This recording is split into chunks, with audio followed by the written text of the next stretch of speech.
888-8-Sparky. Your on-time electrician, Mr. Sparky of the First Coast. 1010XL is presented by Farah and Farah, exclusive injury law firm of the Jacksonville Jaguars. Protecting you and your family. Call 396-5555. Jacksonville.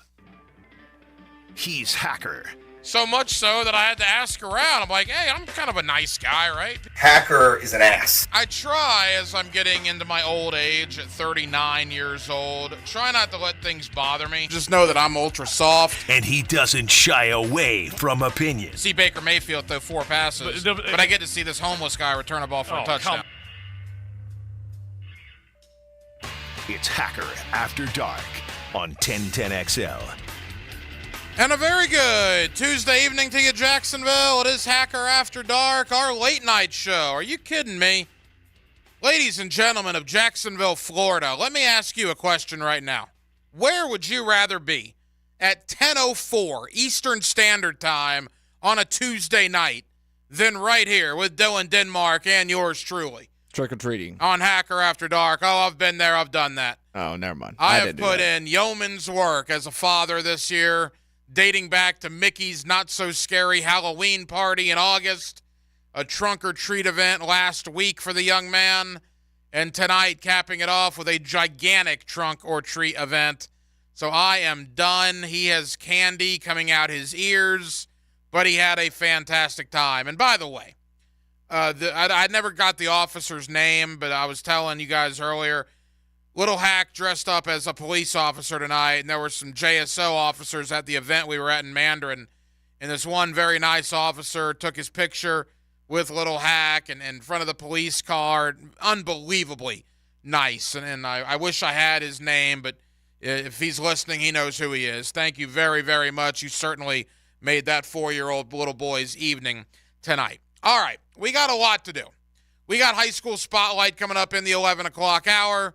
We got college football talk. We have a playoff ranking out for the first time that includes both Georgia and Florida State that we'll get to. But certainly the big deal of the day happened at about 2:30 this afternoon with the arrival of Ezra Cleveland, and about 4 o'clock this afternoon when the trade deadline came and gone and the Jaguars did not add a pass rusher. So with all that as a backdrop, every night here on Hacker After Dark, we do give you a big deal of the night. And Dylan Denmark, let's do that right now. Time now for the big deal of the night. What's the big deal? What is the big deal? No big deal. It is a big deal. On Hacker After Dark. All right, let's start with what the Jaguars did at the trade deadline. And what they did was they added a guy in Ezra Cleveland who for the last 42 Minnesota Viking football games has started 40 of them. He's a good player. Only 25 years old. Now he's going to be a free agent at the end of the year. But they got what is considered to be one of the best young guards in the NFL. It was a good move. Solidifies the interior of that offensive line. Cost Ben Barch's job today, which I didn't like to see. I'm in the locker room a lot more this year, and, you kind of become friendly with these guys, and Barch was one of my favorites. Probably Denmark, because he said he listened to our show in the evenings here on 1010XL. So we certainly appreciate Ben for that. I don't know how that's going to work with the practice squad and clearing waivers and all that. I hope that Ben Barch's days are not over here in Jacksonville, but at least for the here and now, they are, because he was cut after the arrival of Ezra Cleveland. Cleveland's going to start, right? I mean, why else do you do this? And why else do you cut Ben Barch immediately? Now, the interesting question is, what does that mean for Walker Little? You got Cam Robinson at left tackle, who's playing pretty well. Luke Fortner's your center. Brandon Sheriff's your right guard. Anton Harrison's obviously your right tackle. You had Tyler Shatley in for the injured Walker Little. Well, Shatley, a veteran, utility infielder of that offensive line. It looks like he's going to go back to the sideline, at least for now. Shatley always finds his way onto the field at some point, which I'm fine with. He is a very valuable piece of this football team. But if you brought Ezra Cleveland in to start at left guard, there's literally no room for Walker Little. What do you do? I mean, is Walker Little now the best swing tackle in the NFL? And I understand that Cam Robinson and his contract may be gone after this season, but this is about winning now. 6-2, tied for first place in the AFC. You're 2.5 games up in the division. This is about 2023. It's not about beyond 2023. Give me the best 5 guys out there on that offensive line to protect the franchise, that being, of course, Trevor Lawrence. And I just can't imagine that Walker Little's not one of your best 5. But if they brought in Ezra Cleveland to start, and I would imagine they probably did, there's literally no room for Walker Little right now, which is crazy to say. So I will be fascinated to see what happens there. Good reviews by the Jaguars getting Ezra Cleveland. Again, referred to by NFL.com as, quote, one of the best young guards in the league. And the fact the Jaguars got him for only a 6th-round pick. I know I saw some tweets coming out from New York Jets media.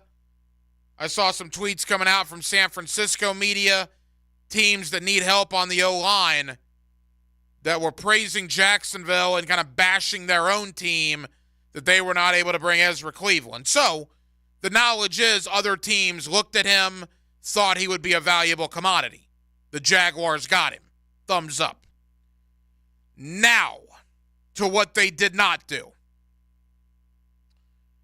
Jaguar general manager Trent Baalke has done everything with actions and words, for that matter. June, July, August, September, October, training camp, preseason, now the trade deadline. They had over 150 days to add a pass rusher to this football team since the NFL draft. 150 plus days. And they didn't add anybody. Not a veteran free agent in the preseason. No one at the trade deadline. Montez Sweat goes to Chicago. Chase Young to San Francisco. Those were the 2 guys that were moved. Jaguars standing pat. All right. I know a lot of you are upset with Trent Baalke. Here is my thought on the entire situation. Trent Baalke has done an amazing job. Let me repeat.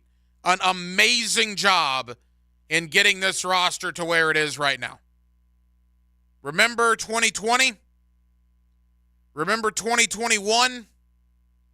How awful it was to go 4-29 in those 2 years?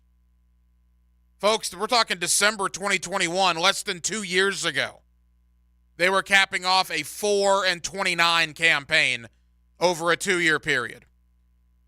It is because of general manager Trent Baalke and the free agents he's brought in and the draft classes he's put together that the Jaguars are now 6-2 and in first place in the AFC, tied for first.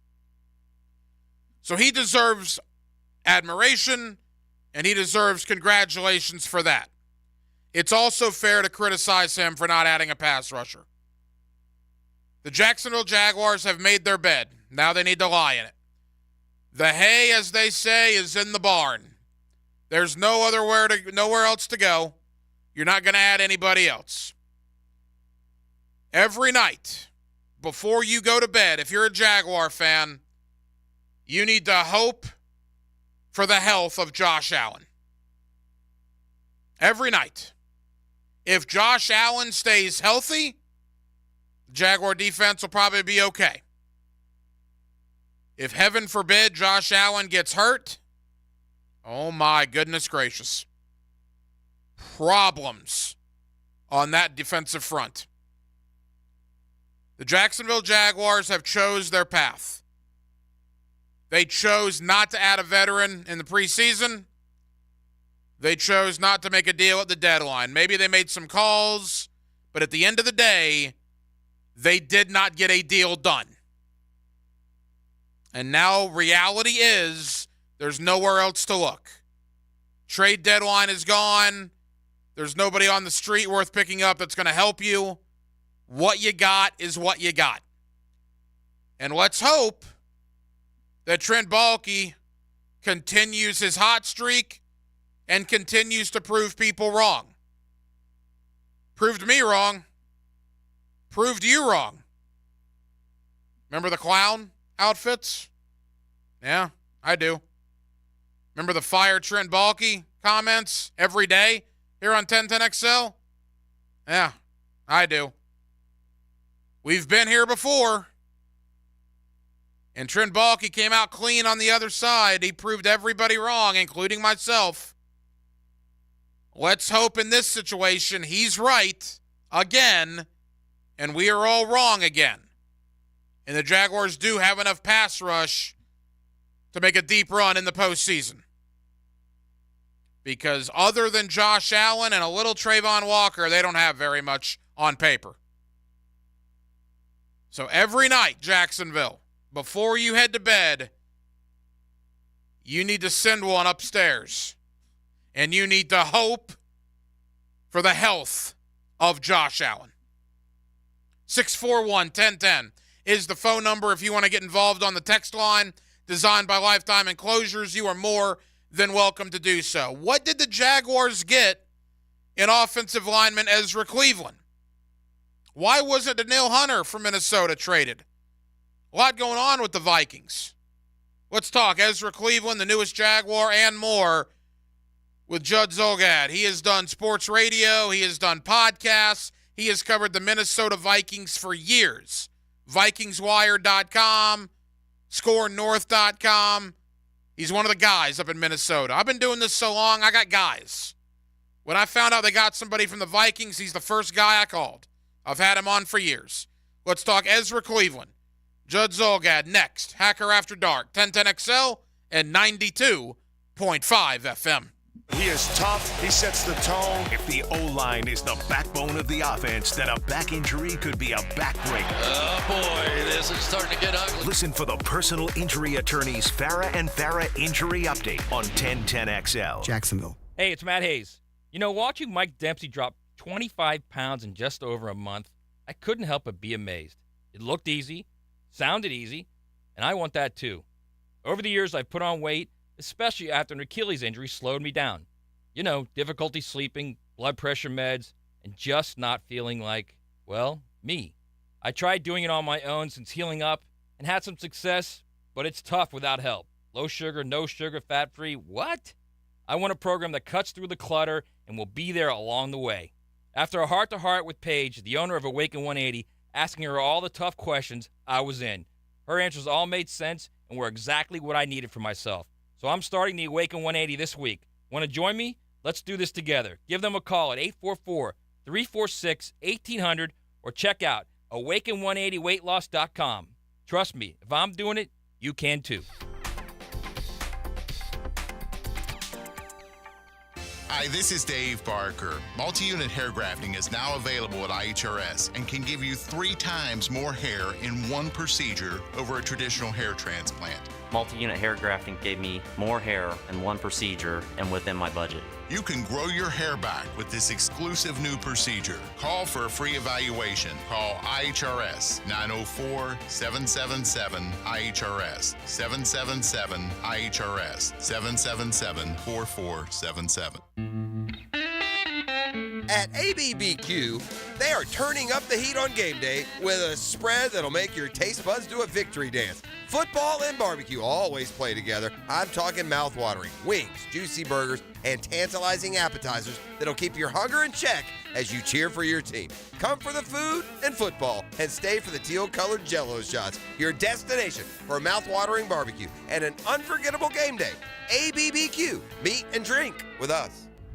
Hi, I'm Dr. Mitchell Yass, and I am no longer the most unknown world-renowned pain elimination specialist thanks to you and my 1010XL radio show, The Pain-Free Living Hour.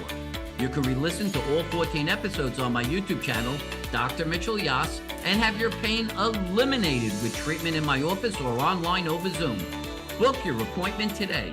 904-906-YASS or at livewithoutpains.com. This is Frank Frangie. Join Dan Hickett and me for All Things Gators, our podcast presented by Southeast Orthopedic Specialists with new episodes every Monday. Subscribe and listen by searching for 1010XL Florida Gators podcast on Apple Podcasts, Google Podcasts, Spotify, Stitcher, or TuneIn. Life is about choices and the decisions you make. I'm David Robbins with Epstein & Robbins. If you're convicted of a DUI, you'll have to face severe consequences. Walking through the doors of the courthouse or appearing at a bond hearing can be extremely intimidating. Without the right lawyer, you're likely to make the wrong decision. Let our team help you make the right decisions in court. Epstein & Robbins, the right choice. Epstein & Robbins, fighting for your rights since 1975. Hey sports fans, it's Hayes Carline for QC Kinetics. Look, are you sick and tired of living with that constant pain in your knees and back?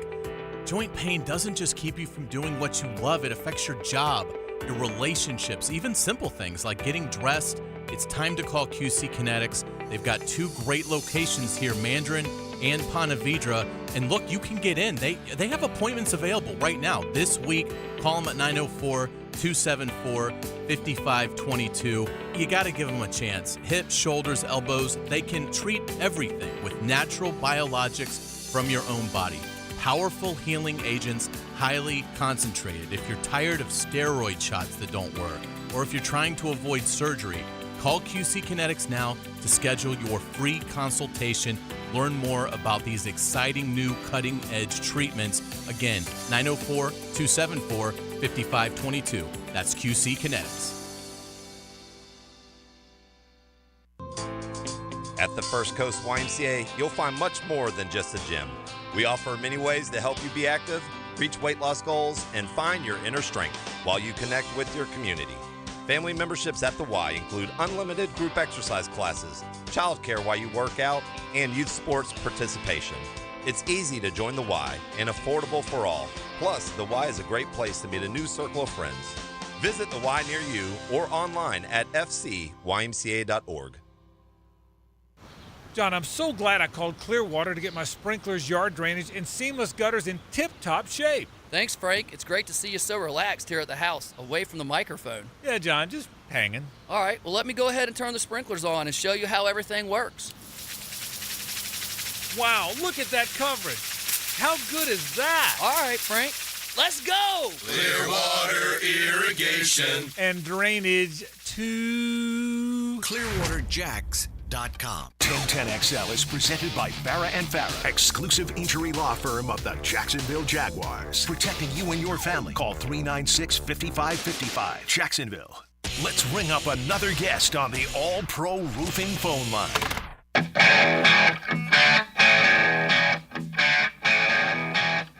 Back here on 1010XL and 92.5 FM in the city of Jacksonville, we are glad you are with us. The NFL trade deadline today, and the Jaguars make a move with Minnesota, not for the guy that everybody thought, but nevertheless, an interesting piece is coming back to Jacksonville with offensive lineman Ezra Cleveland. With that, let me welcome in Judd Zolgad. He's covered the Minnesota Vikings for years. Score North up there in Minnesota, the Purple Daily podcast. You also catch his work there at Vikings Wire, and we're always appreciative of him joining us here in Jacksonville. Judd, how you doing?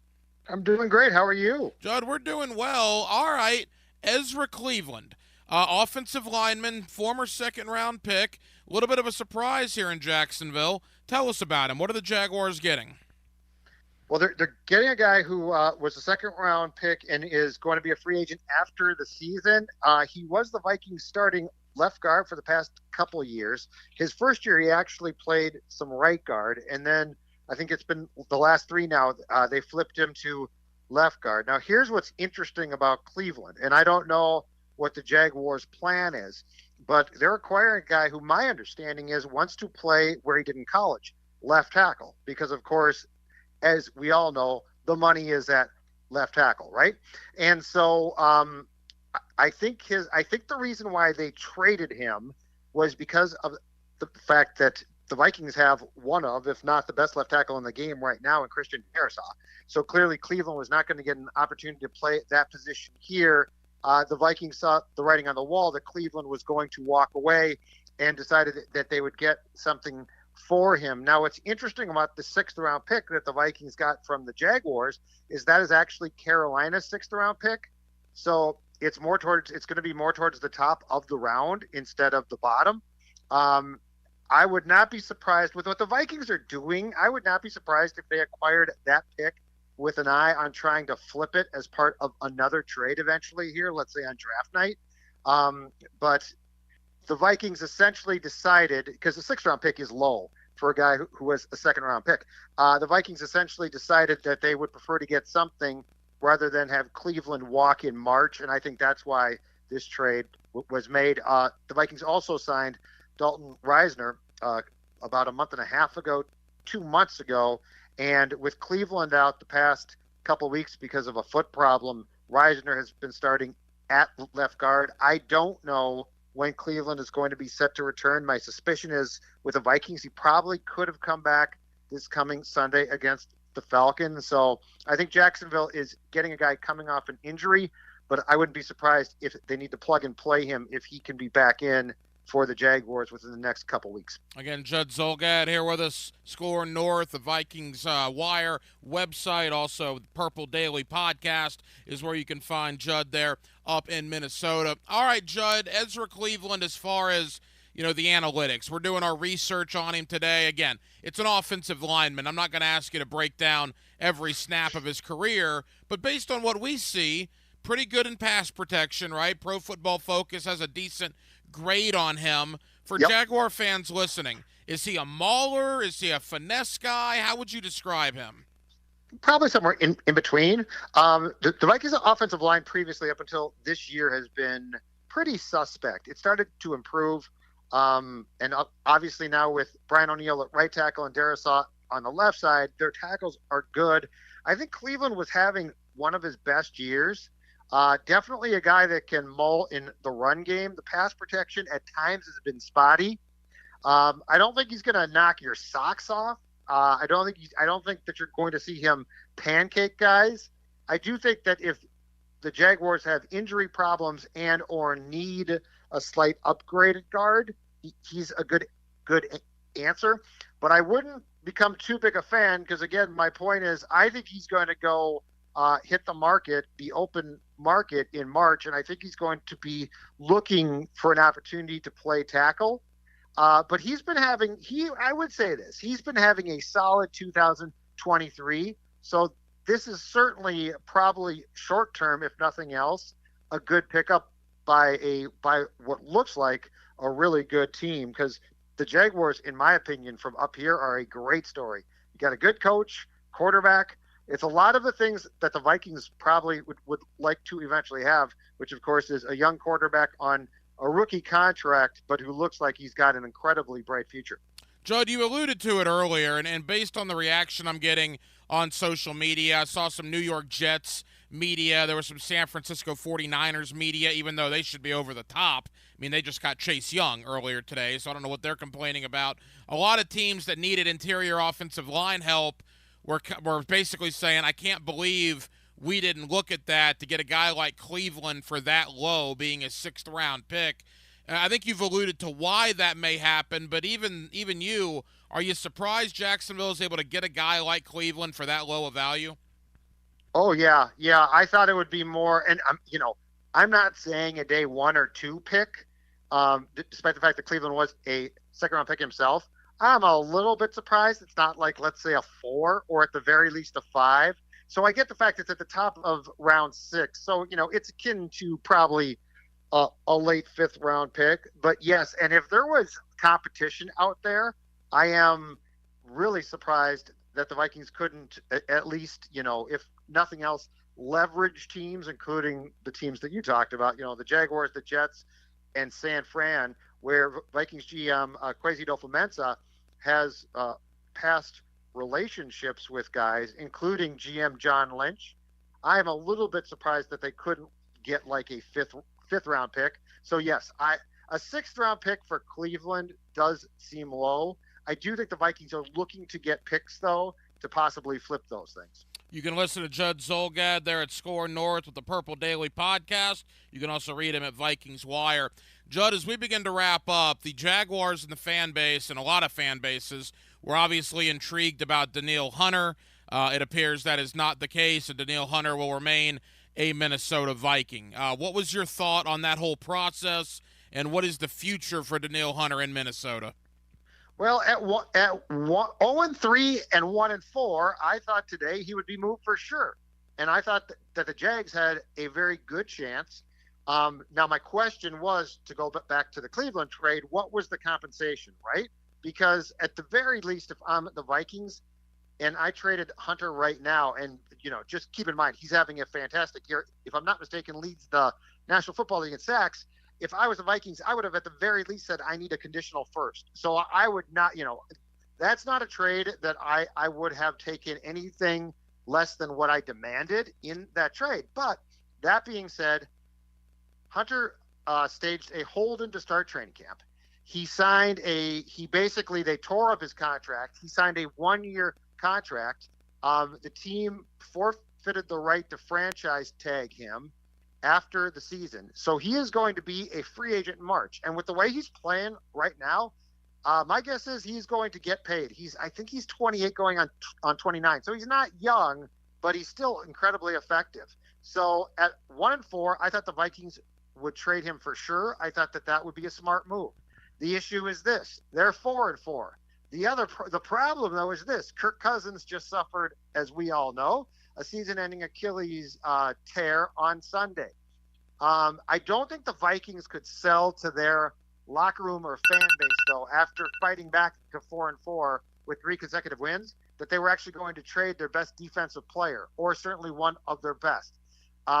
So my question now to the Vikings is, are you going to make every attempt to sign Hunter before he hits the open market, or is he going to walk? Because if he walks, that's a tremendous loss, because I will say I do not see this as a Super Bowl team.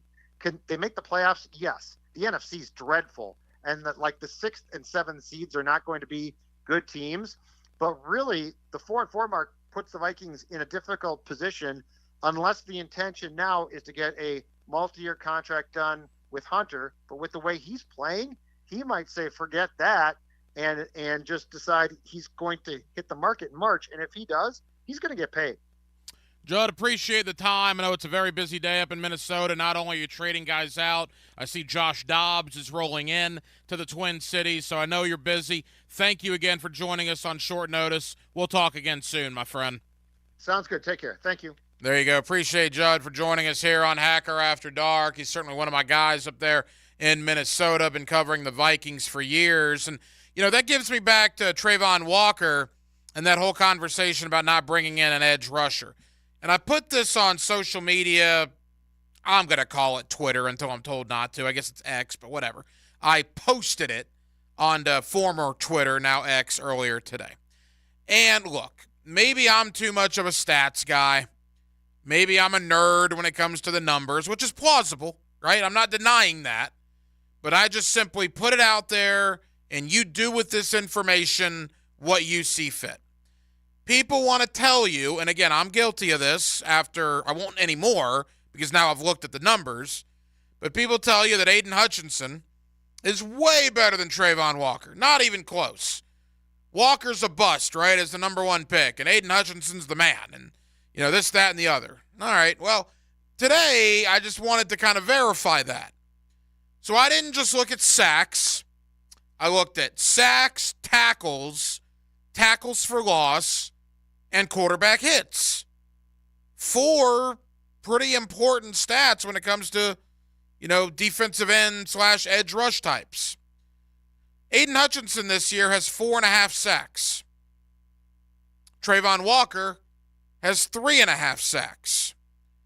Aiden Hutchinson has 23 total tackles. Trayvon Walker has 22 total tackles. Aiden Hutchinson, 4 tackles for loss. Trayvon Walker, 5 tackles for loss. And Aiden Hutchinson has hit the quarterback 10 times. Trayvon Walker has hit the quarterback 8 times. So the narrative that Aiden Hutchinson is just a way better player, opinions are like eyebrows, right? Almost everybody has them. Maybe eyebrows is a bad example. I guess some people can shave them off, but it's the only non-vulgar thing I could think of. Everybody's got opinions, and you're entitled to your opinion. And I hate to let stats and reality get in the way of a good argument.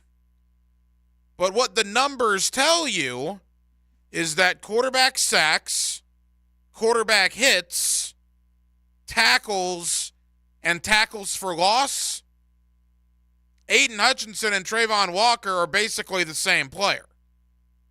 Their numbers are darn near identical. So when you combine that with Josh Allen, you do get DeJuan Smoot back. He's got a couple of games under his belt. Man, if you were ever to get anything out of K'Lavon Chaisson, anything. Devon Hamilton's back. Maybe he can free up Roy Robertson Harris like he did towards the end of last year. Remember, Roy Robertson Harris, in that 6-game winning streak and in the playoffs, affected the opposing quarterback last year. He really hasn't this year. Maybe that's because Devon Hamilton hasn't been in there. Now with Devon Hamilton back, maybe that frees up 95 to do some things in the backfield. I am trying to find the silver lining. I wanted them to add a pass rusher. I believe they should have added a pass rusher. I believe that's a miss. I'm just trying to see it from their point of view. They have one stud. Josh Allen is a stud. A stud that is going to get paid in the next couple of months. He's arguably a top 5 pass rusher in the NFL right now. Again, you can give me all the opinions you want. I'm going to go on numbers. And Josh Allen's numbers are top 5 in the NFL right now. When you consider numbers-wise, Travon Walker is about what Aiden Hutchinson is. The problem is they don't have a number 3 or a number 4. Can DeJuan Smoot, coming back from the Achilles, be your number 3? He already affected the quarterback in Pittsburgh on Sunday. He's a good player, man. He's only going to get better more games go by. Can you get anything out of K'Lavon Chaisson? If you can, the defense might be okay. They've been certainly pretty good up to this point. But it all goes back to what I said in the first segment. If anything were to happen to Josh Allen, dude, problems on that defensive front 7. More on the Jaguars, more on the trade deadline coming up not only tonight but throughout the rest of the week here on Hacker After Dark. Coming up next, little college football talk. Interesting week in college football. Miami with NC State, Florida State with Pitt. Can the Hurricanes and the Noles get by this week to set up a big one in Tallahassee? Clemson hosts Notre Dame, although the only thing people were talking about is Dabo Swinney's rant from last night on his radio show. Florida is wearing black uniforms as they play Arkansas. And, oh, by the way, you have essentially an SEC East championship game, Missouri and Georgia, followed by an SEC West championship game in Alabama and LSU. It's a good week of college football, man. I'm excited about all of it. By the way, the first rankings came out earlier. Ohio State 1, Georgia 2, Michigan 3, Florida State 4. Rankings are a talking point, particularly this early. They don't mean anything. But Florida State and Georgia would be in the college football playoff if it started today. We'll talk about all that with my friend Brent Beard. You see him locally on First Coast News. You get him weekly right here on Hacker After Dark. It is a Tuesday night in Jacksonville, Florida, and we're glad you're with us. With Dylan Denmark, I'm the Hacker Ryan Green. It's 1010XL, and it's 92.7 FM. If you were given a chance to pick this week's games, could you pick them? Of course. It's 1010XL's weekly pick'em contest. You could win a barbecue feast from ABBQ at 1010XL.com. Brought to you by MyBookie and J. David Tax Law. Some days, my active psoriatic arthritis makes it hard to get in the game. Now, the ball is in my court, thanks to treating my skin and joints with Skyrizi, Risankizumab Rizin, a prescription-only 150 milligram injection for adults. Skyrizi helps with less joint pain, stiffness, swelling, and fatigue. For those who also have plaque psoriasis, 90% clearer skin is possible with just 4 doses a year after 2 starter doses. Don't use if allergic to Skyrizi. Serious allergic reactions and an increased risk of infections or a lower ability to fight them may occur. Before treatment, your doctor should check for infection and tuberculosis. Tell your doctor if you have an infection or symptoms such as fever, sweats, chills, muscle aches, or cough, or if you plan to or recently received a vaccine. With Skyrizi, there's nothing like clearer skin and better movement, and that means everything. Ask your doctor today about Skyrizi and visit Skyrizi.com or call 1-866-SKYRIZI to learn more. Pastor Joby Martin here with the Church of 1122. We are honored once again to partner with the Boys and Girls Club of Northeast Florida for the Great Futures Weekend, which includes golf and Mackenzie's 5K run at the esteemed TPC Stadium course. Help us continue to honor Mackenzie Wilson's legacy. That's Friday and Saturday, November 17th and 18th. You can golf or you can run. It'll be a great time. Additional info at MackenzieRun.org. Proceeds go to the Boys and Girls Clubs of Northeast Florida. Hey, this is Jason with Bueller Air Conditioning. Why do we love to go to that awesome grocery store where shopping is a pleasure? Why do we choose that amazing chicken sandwich where the service is fast and friendly and it's always their pleasure? You see, those brands are a promise. Here at Bueller Air, our team is committed to serving the customer and delivering that same kind of brand promise. Our mission is to be the most trusted brand with friendly and professional service every single time. Give us a call today or visit BuellerAir.com. You love free, and at Ameris Bank, so do we. That's why we're proud to offer worry-free, hassle-free Ameris Bank free checking. Manage your money your way with convenient access to digital, mobile, and telephone banking, all with no monthly service fee or minimum balance requirements. At Ameris Bank, we're with you. For more information or to open an account, visit our local bankers in person or online at amerisbank.com/free checking. Other fees such as overdraft fees may apply. Ameris Bank, member FDIC, equal. This date in sports history is brought to you by Southeast Orthopedic Specialists. On October 31st, 1988, the first Monday night NFL game was played in Indianapolis as the Colts beat the Broncos 55-23. I'm Shane with Renew Solutions, an expert in transforming your hardwood floors to a timeless and elegant new look. For any wood floor repairs, replace, or installs, I've got you covered at Renew Solutions. Visit renewjacksfloors.com. Dan Hickett here for Bowdeny & Associates. I want to remind you that now is the perfect time to schedule your eye exam. Take advantage of your existing insurance benefits before they reset in January. Join the many satisfied patients who trust Bowdeny with their vision. Schedule your eye exam now and enjoy the peace of mind that comes with clear and healthy eyes. And remember, your deductibles reset in January, so don't miss out on the benefits you've already earned. Bowdeny & Associates, keeping the First Coast focused. Frank Frangie here for Stanley Pools. There's a reason so many of my friends and our listeners have had Stanley Pools build their pools and now maintain their pools because Stanley Pools truly cares about their customers. Stanley Pools is locally owned and has been serving our community for 35 years. For all of your pool needs, call Stanley Pools at 269-7277. That's Stanley Pools, a family tradition of fine swimming pools. 269-7277 or find them online at StanleyPoolsFL.com. Does your home or building need painting?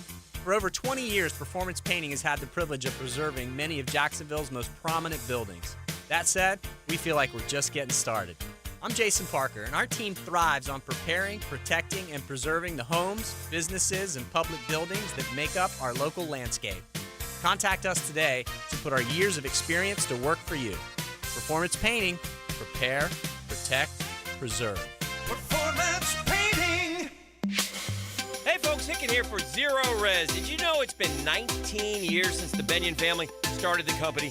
They want me to tell you it's been a pleasure serving the great people of Jacksonville. To celebrate, Just say, happy birthday, Zero Res, and they'll give you $50 off your cleaning. That's right, $50 off carpet, tile and grout, upholstery, area rugs, or air duct cleaning. Their birthday gift to you. Some minimums may apply, so give them a call. Happy birthday, Zero Res. Spell it forwards or backwards, the right way to clean.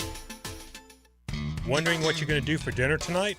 Southern Steer Butcher is a full-service butcher, and we grind and make sausage in-house every day. Now open in Ortega. For tasty tips and juicy breasts, choose Southern Steer Butcher. 1010XL is presented by Farah and Farah, exclusive injury law firm of the Jacksonville Jaguars. Protecting you and your family. Call 396-5555. Jacksonville. Let's ring up another guest on the All-Pro Roofing phone line. Back here on 1010XL at 92.5 FM in the city of Jacksonville. It is a Tuesday evening, and we are glad you are with us. Well, the fallout from the cocktail party, Florida looks to rebound, while Georgia has another big game this week. We got Alabama and LSU coming up on Saturday night. Big games all over the place. And with that, let me bring in my friend Brent Beard. You see him locally on First Coast News, and you get him weekly right here on Hacker After Dark. Mr. Beard, how are you, my friend? Well, doing okay. Happy Halloween for everyone. Hope they've had a great Halloween so far. And, yes, as the calendar turns to November, we start to find out the real contenders and pretenders, don't we, Hank? Yeah, there's no question about it. And look, the playoff rankings got released earlier tonight. The first week of the playoff rankings are literally nothing but a talking point. They don't mean anything. If you'll remember, last year it was Tennessee was number one in the playoff rankings, and we saw how that ended. Of course, next year with the 12-team playoff, it'll probably be a little more interesting this time of year in that regard.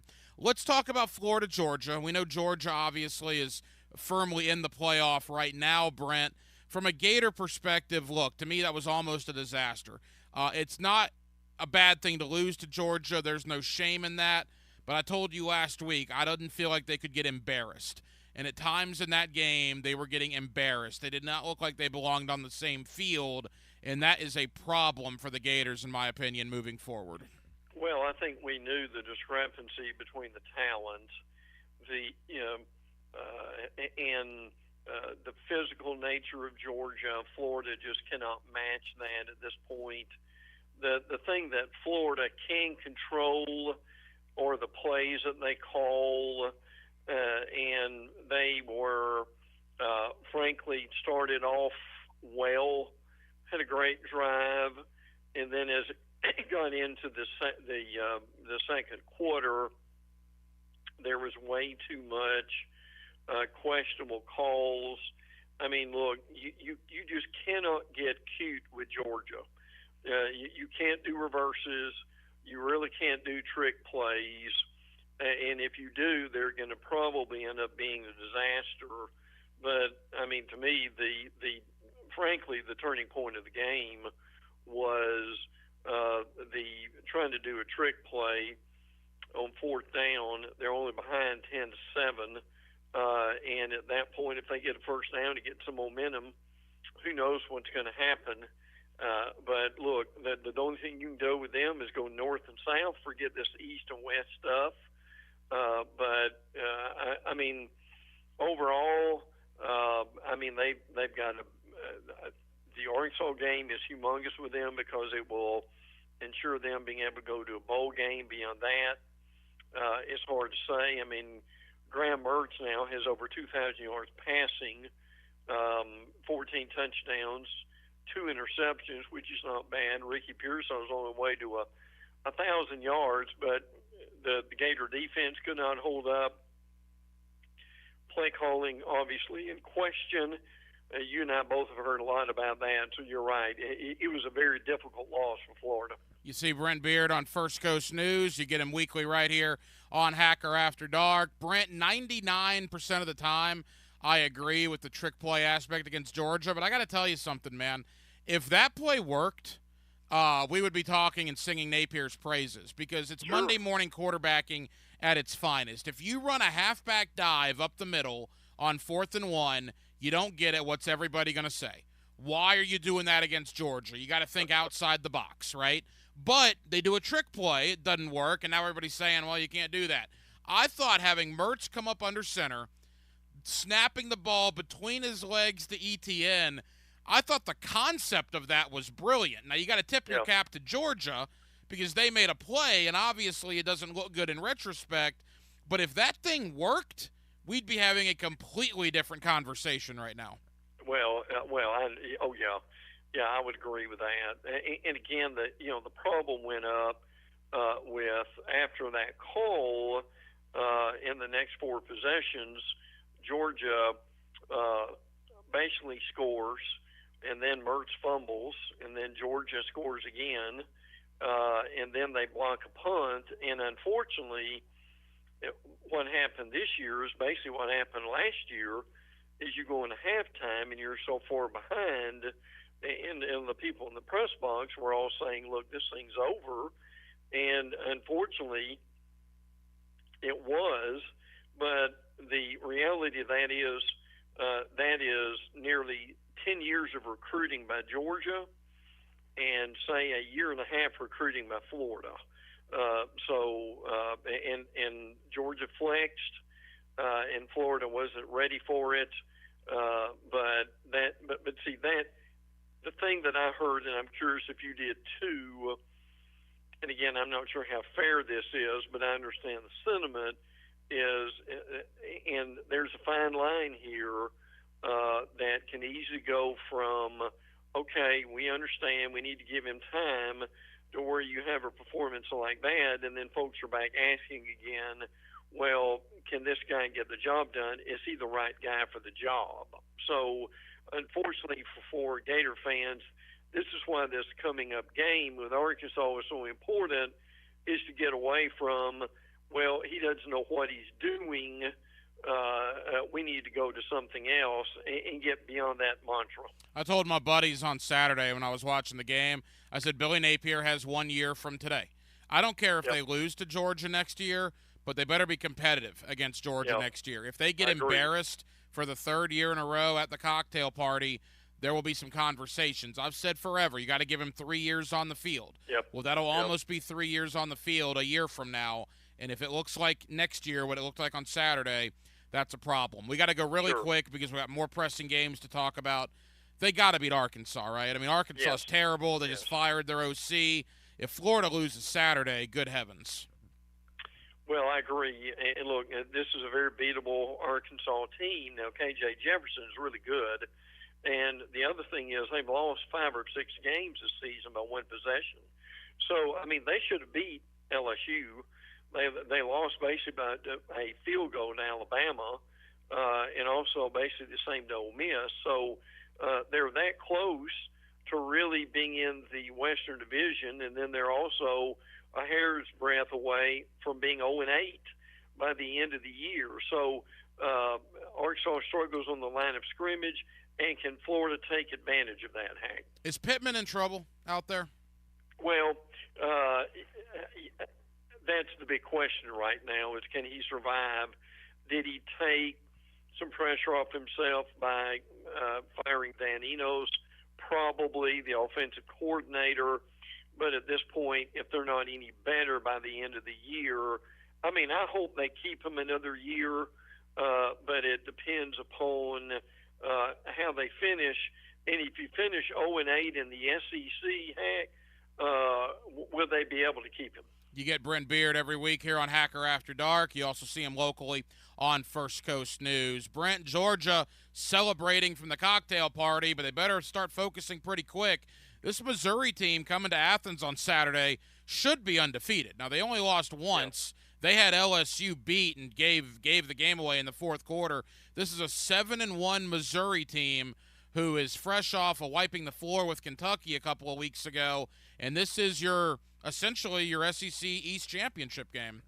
Yeah, it really is. And look, they've got some really good players, particularly offensively, that they are better defensively.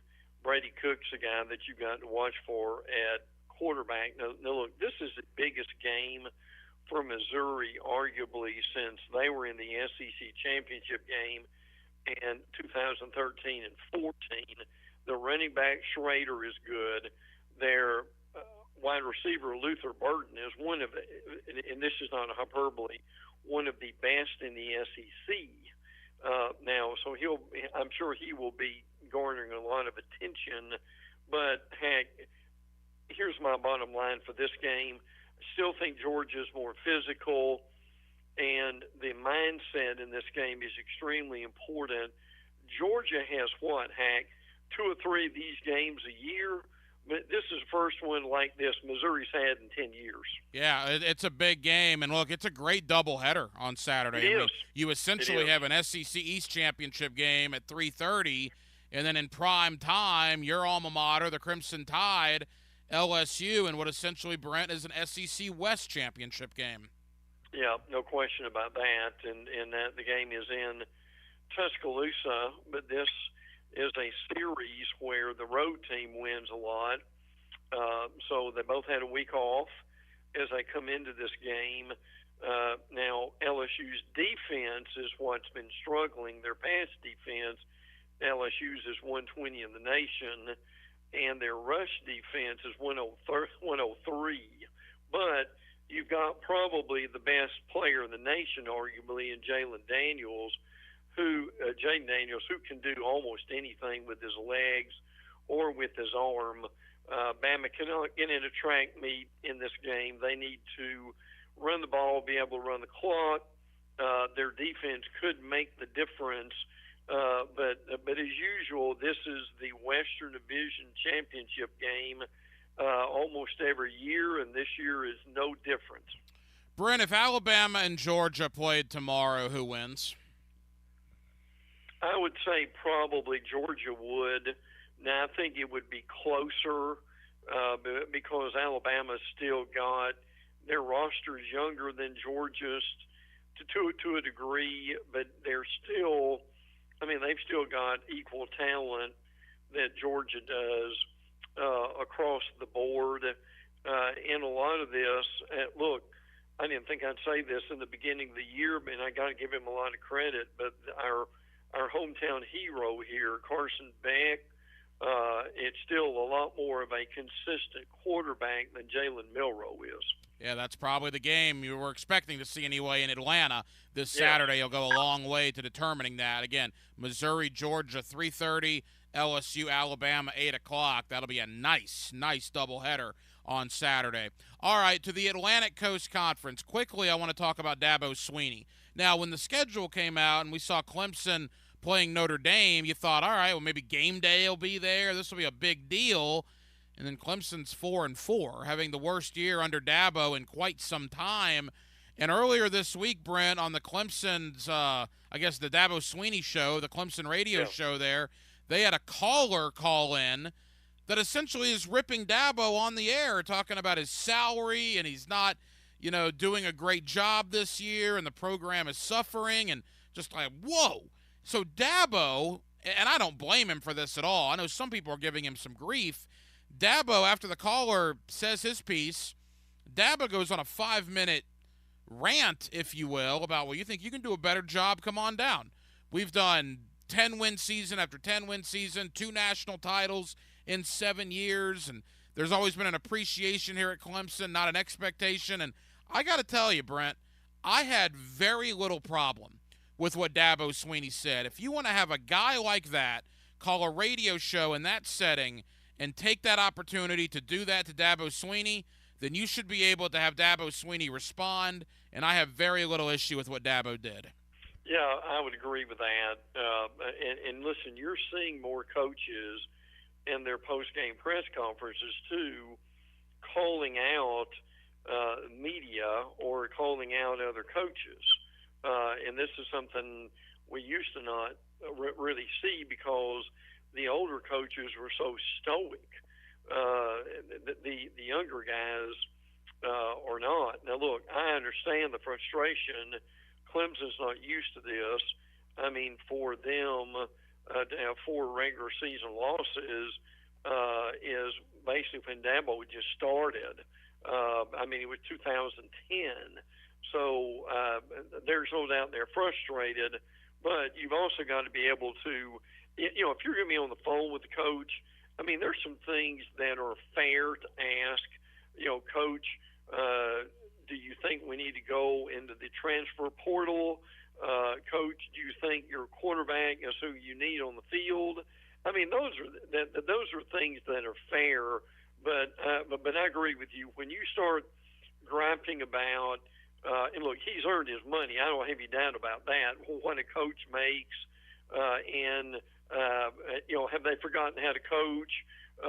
Just silliness like that. I think we're going to see more coaches snap back at the caller or the interviewer. Yeah, and truthfully, this is going inside the business here, but the producer of that show should have probably cut him off before that caller went as far as he did. But good point. Since the caller did that, Dabo, that's open game to me, man. Take aim at that guy and respond. All right, we got to go quick here, Brent. Again, final moments with Brent Beard. Miami, North Carolina State. Pretty interesting game. Boy, Dave Doran, the NC State coach, was feeling himself last week a little bit after their win. He responded to Steve Smith, who called NC State a basketball school. Well, NC State got a big win last week over Clemson. What do you think between North Carolina State and Miami? Well, the Miami's going to have to be really careful here because they've got Florida State coming up, and are they going to be concentrating on that game and so they don't lose the NC State game because they're looking ahead? My biggest question here is, where's Tyler Van Dyke?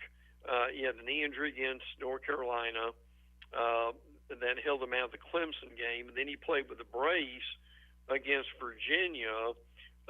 He's had 3 torn ligaments in his non-throwing hand, so he's had all kinds of issues. But unfortunately, he's also had 6 interceptions in the last 3 starts. So, with that said, it's worth keeping an eye on where he is. But this is a game they need because the game they really need is coming up with FSU. Well, we'll get into that game later. I still think FSU is a better team than Miami is.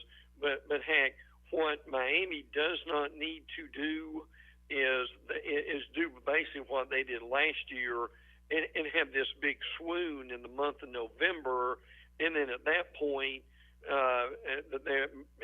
they're not just questioning Dabo, they're questioning Cristobal too. I think Miami wins, Brent, but I got to tell you, I'm not convinced they're a better team than NC State. NC State's pretty good. They are. This will be a tough game for Miami, no question. And then finally, let's get to the Noles. Look, earlier in the year, they went to Boston College, and Boston College is terrible.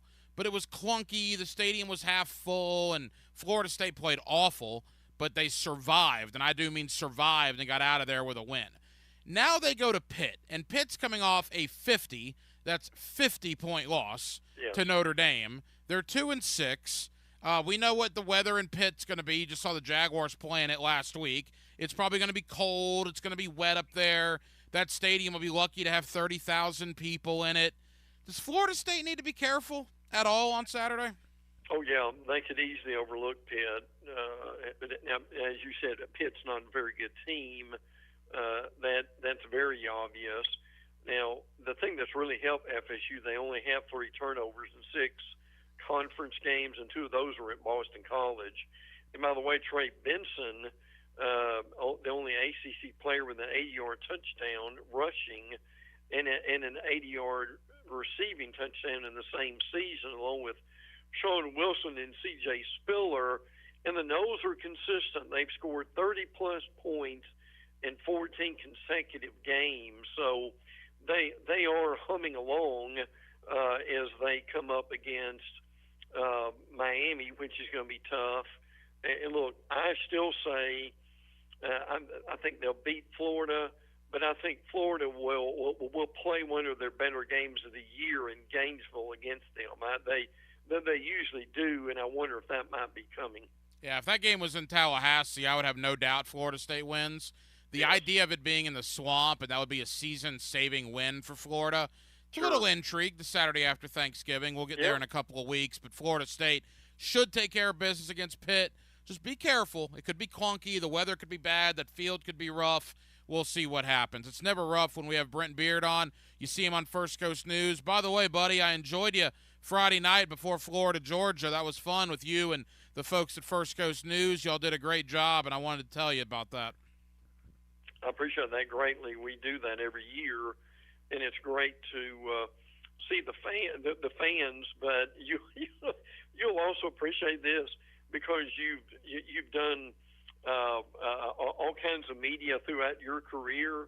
But when you're basically stepping up to the mic and you have fans coming up trying to get on camera, fans coming up offering you this and that, in the noise level there, it's a tremendous amount of fun, but you can imagine it's a real challenge too. I've known Brent Beard for 21 years. The definition of irony is having Brent Beard in RV City the Friday night before Florida and Georgia. I'll just say that. It doesn't get more ironic than that. A lot of truth to that, yeah. Hey, Brent, you're the man, buddy. I appreciate you. Let's enjoy the game Saturday, and we'll do it again next week. Good. Look forward to it, pal. Take care. 1010XL is your home for play-by-play on Bishop Kenny football. I'm Coach Krause of the Bishop Kenny Crusaders. We close out our regular season on Friday night against University Christian. Hear all the action live on 92.5 FM. Hey, Jacksonville, I'm sure by now you've seen our bright green GFL trucks and containers throughout the greater Jacksonville area. We are an industry leader in solid waste and would love the opportunity to earn your business. We are committed to customer service, reliability, and have unwavering focus on safety. Whether commercial or construction, let us haul your waste away. Call 904-760-5880 to get a quote today. GFL, green for life. This is your Mad Dad's Update with Chapter President Donald Ford. Mad Dad's is asking for good, committed men who want to be part of an organization that has been around for 17 years. We are a group that is part of the solution, not the problem. We are a group that don't stand around murmuring and complaining, but get into action and hit the streets to get the community to break the code of silence to remove the murderers off our streets. We do not require a lot of time, just willing and able bodies to get involved. We've had far too many murders this year already not to get involved. If you want to be part of this great organization, call 904-718-1649. We're looking for men, not men acting like boys. Hit me on Facebook and tell me what you think. For information about Mad Dad, go to Mad Dad's Jacksonville Chapter Facebook or MadDad'sJacksonville.com. Brackish Vodka, a proud partner of the Jacksonville Jaguars, is the smoothest local vodka you can find.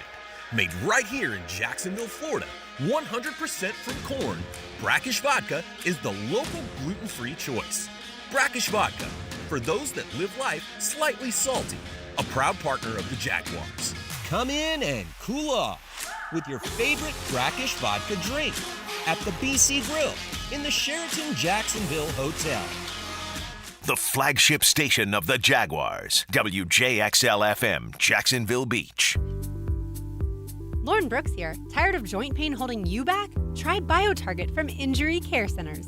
This treatment will prolong the life of your joints by targeting the root of your pain and delivering more regenerative cells to the affected area, ensuring faster and more effective healing, making BioTarget the most advanced regenerative treatment. For a limited time, BioTarget starts as low as $499. Call Injury Care Centers or visit GoBioTarget.com. That's GoBioTarget.com.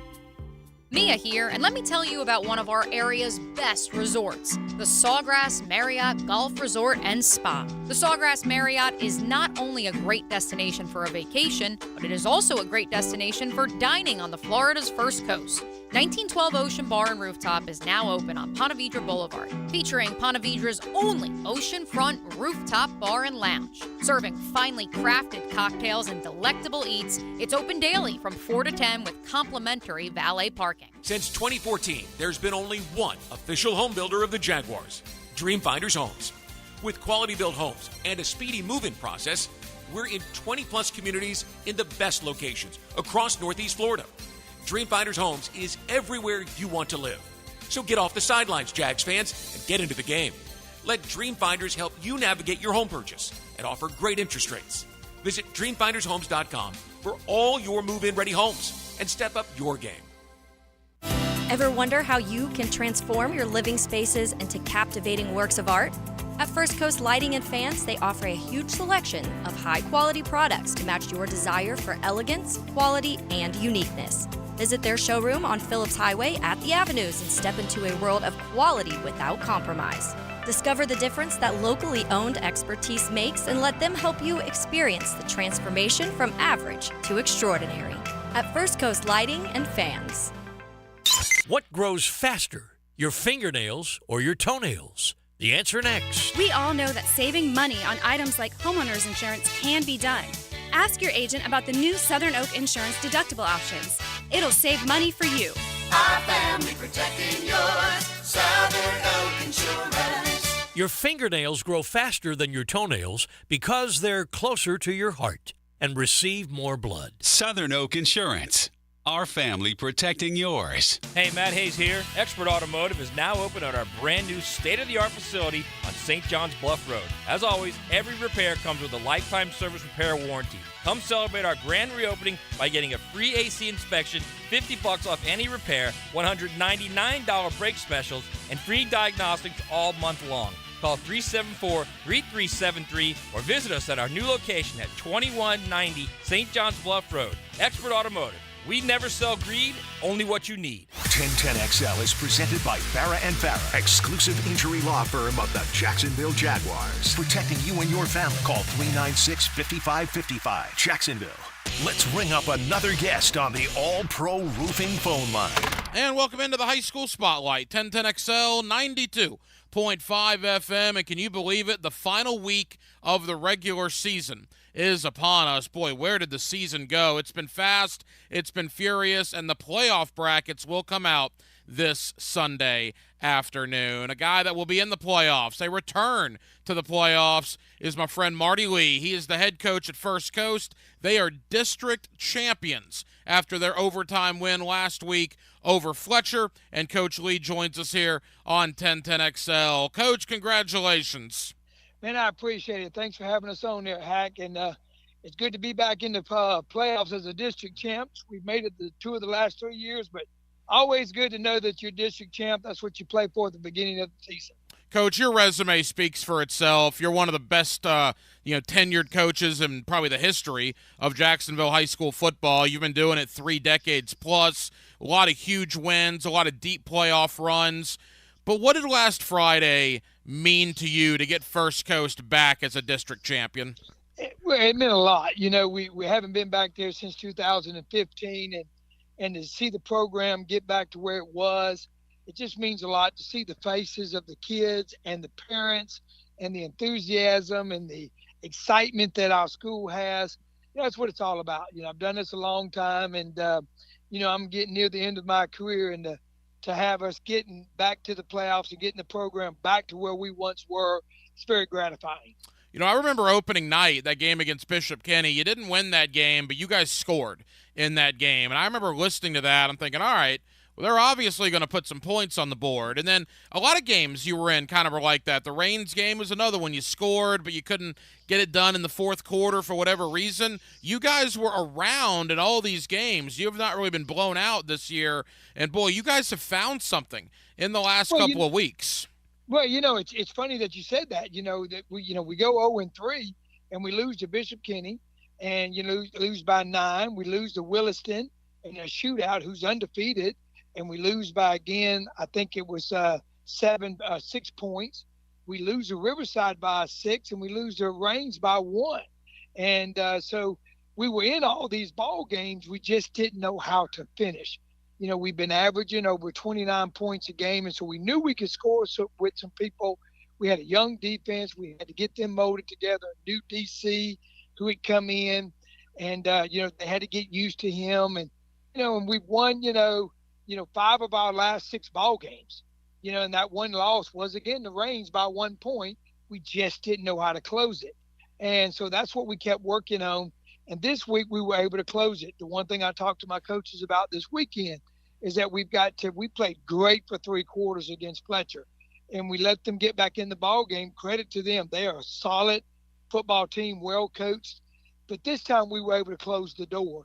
And so that's good leading into the playoffs.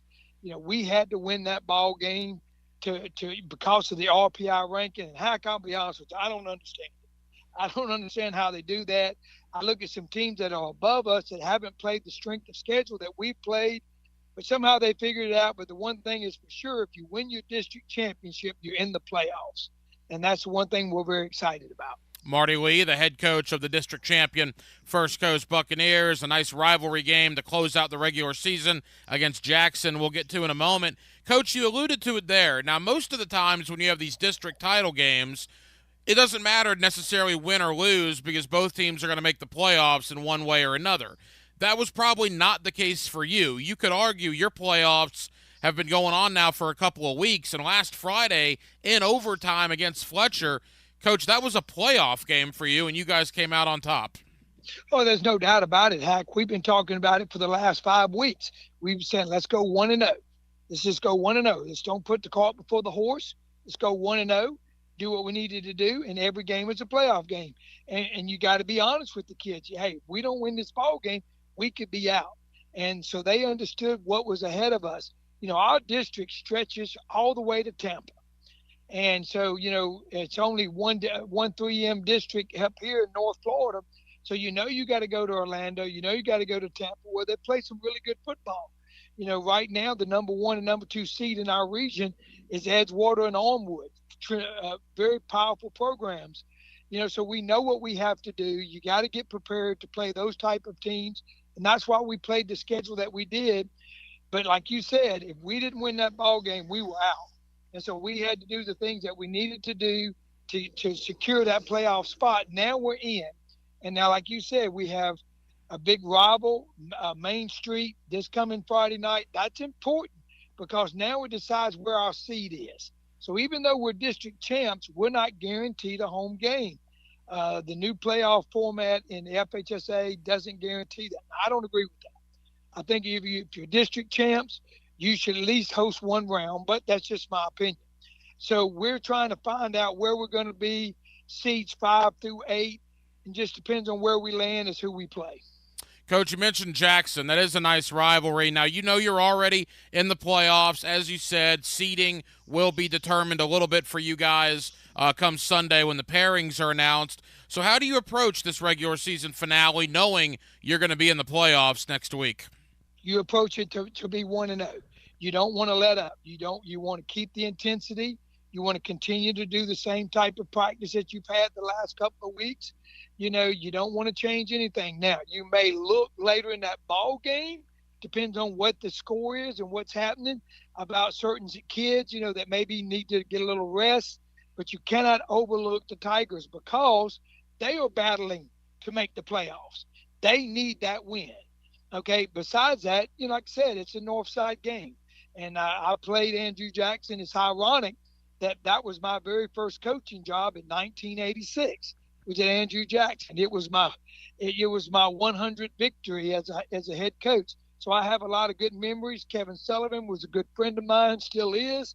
Field's named after him. Going back to playing at that place, it means a lot to me. So we will not take the Tigers for granted.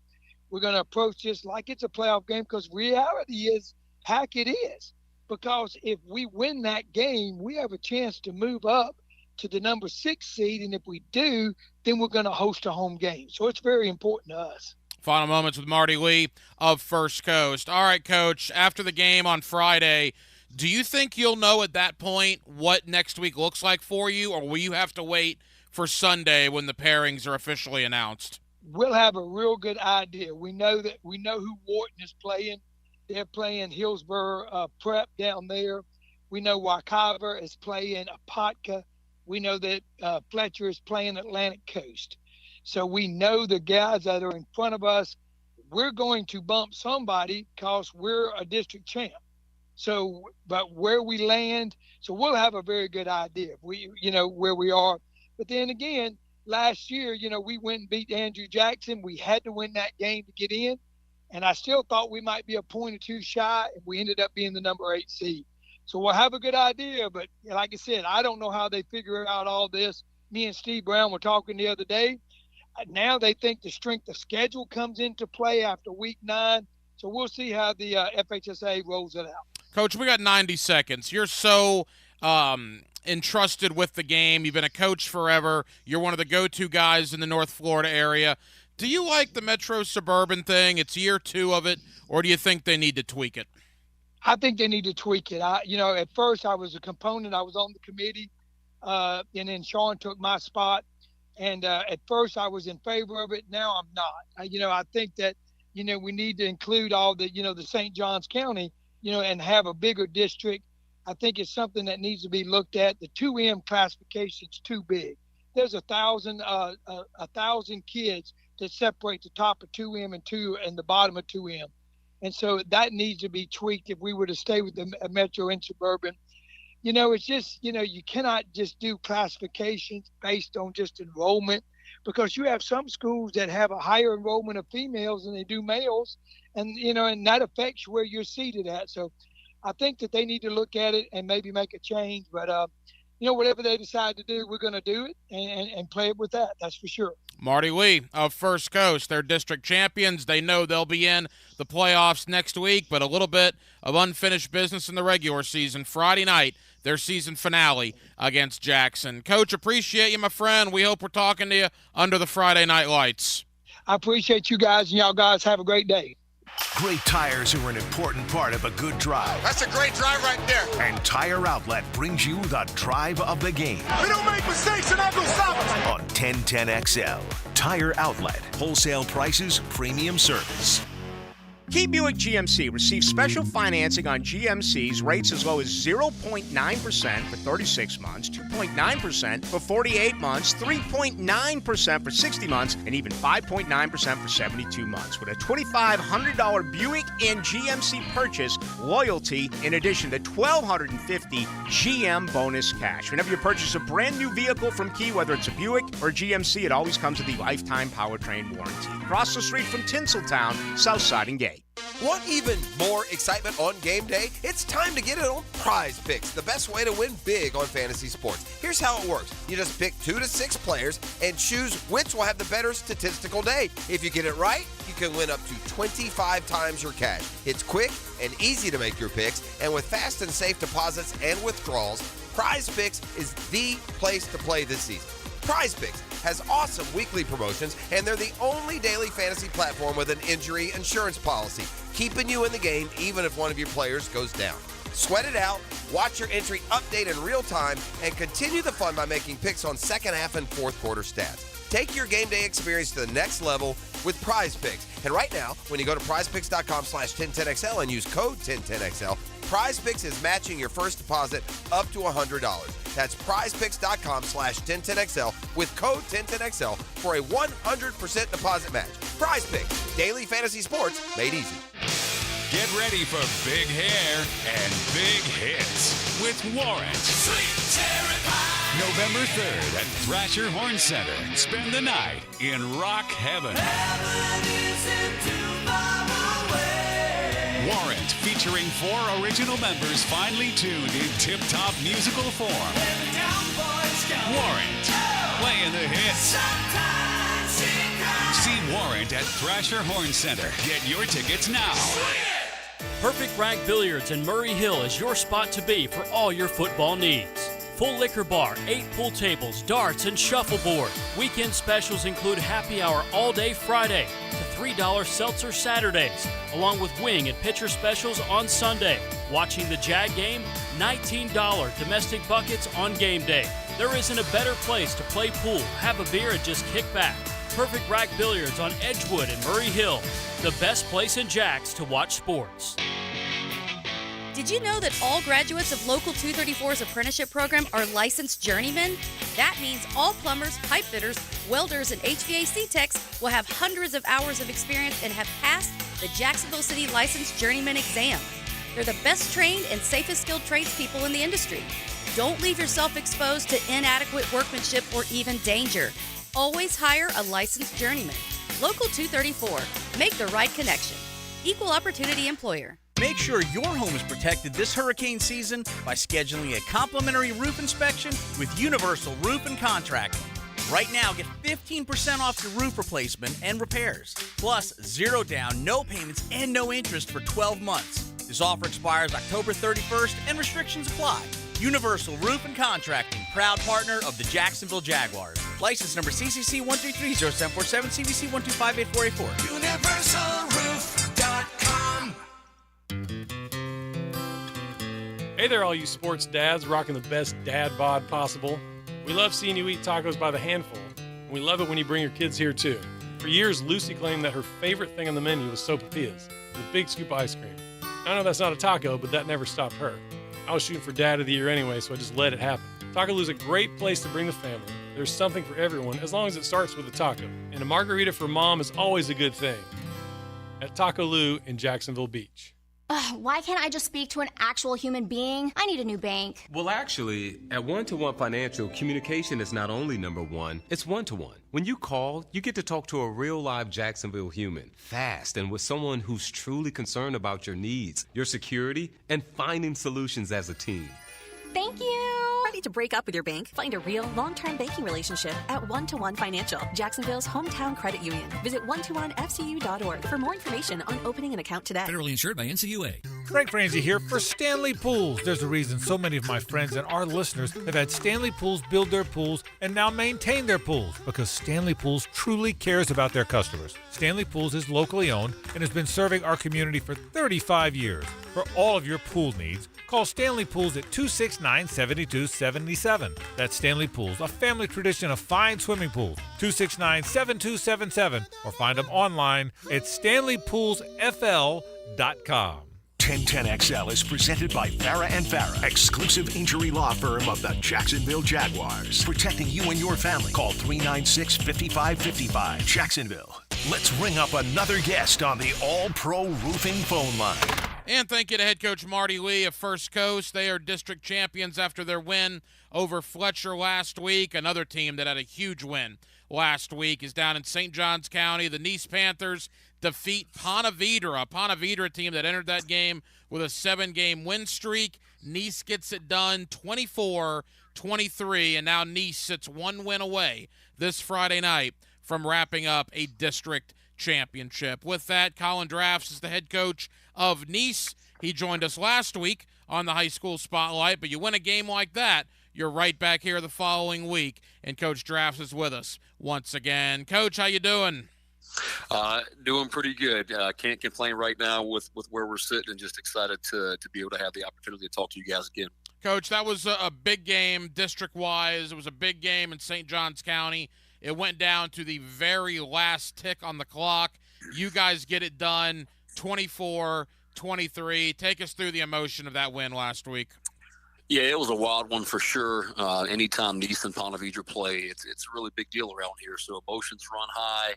You look at the last 3 years, I mean, it's been really a one-possession, one-point game almost every time. It's always a battle. So it was just a great high school football game. I think anybody that attended the game would echo the same thing. It was back and forth. I thought both teams played very well, and each team had an opportunity to win it at the end, and we're lucky and grateful that we came out on top. You know, I alluded to this last week. You did, and I want to make that clear. This was me that said this. In St. Johns County, you know, and I'm guilty of it, as anybody, a lot of people were talking about St. Augustine, obviously, and Creekside and Bartram and Ponte Vedra, and you guys were just kind of doing your thing, right? 5-3, going about your business, and then wham, you win a game like that, Coach. That's an attention grabber. That's one that makes all of us in the media go, whoa, that's a big win. And now you're 1 win away from a district championship. I mean, from that aspect, how gratifying was last week? I mean, very much so. You know, obviously everybody was surprised, but I will tell you that we were not surprised. It's something that we had talked about all year long, that we wanted to set out, you know, to win a district championship. And I think, you know, I knew it was very obtainable. I think a lot of, you know, probably something that people miss about last year in our season, as tough as it was, and we definitely didn't hit the mark. You know, we were in a 3-team district with Flagler and Ponte Vedra last year because Tecoy hadn't been added yet. We lost to Flagler by basically one play in the last minute, Felt like we should have won that game. And then obviously we lost to Ponte Vedra when we went for 2 in overtime and didn't get it, and they kicked an extra point to win. So the way I kind of looked at it was we were really 2 or 3 plays from winning the district championship last year. And we didn't get it done. Woulda, coulda, shoulda. Flagler won it last year and Ponte Vedra beat us, but going into this year, we felt like it was obtainable again. So it's not something that we outwardly talked about, but is absolutely something that we talked about within our team. Beating Ponte Vedra is always a goal of ours. We've done that 2 out of the last 3 years now, and now here we are 1 win away. If we can find a way to beat Tocoi, that we'll be undefeated in the district and be district champs. So, it's fun when you shock the world, so to speak, but it's certainly something that we knew we could accomplish, and we've got an opportunity now. And I know from, an inside perspective how much that win over Ponte Vedra meant to a lot of people at Nice. I certainly that is not something that's lost on me, believe me, based on things that have transpired as of late. And so now you look on Friday night in Tocoi Creek, and I remember talking to you this offseason. The thing with Tocoi Creek, I went down there and visited them with the high school football tour that we did last year. And every one of those kids I talked to last year was at Nice, right? I mean, their starting linebacker was a Nice Panther at one point. Their starting offensive tackle was a Nice Panther. And you wondered how Tocoi opening up would affect you guys. And seemingly it hasn't seemed to very much. You're 1 win away beating them from a district title. Yeah, I mean, it was definitely a weird dynamic when they opened up, 3 years ago with a lot of those kids having been here. Some kids, they could stay if they wanted to, some could leave, but then you had the new incoming freshmen had to go there. Definitely a weird dynamic. And we didn't get to play them in 2021. That's the year that we made the run into the 3rd round. So it didn't affect us then. I felt like the opening of Tocoi did affect us last year. Just didn't have a lot of the depth that we would have had, but that's just part of it. And now here we are. And I think one way, maybe that it helped us a little bit, or just changed the dynamic of Nice, is now we're finally kind of leveled out, so to speak. We shouldn't be split anymore.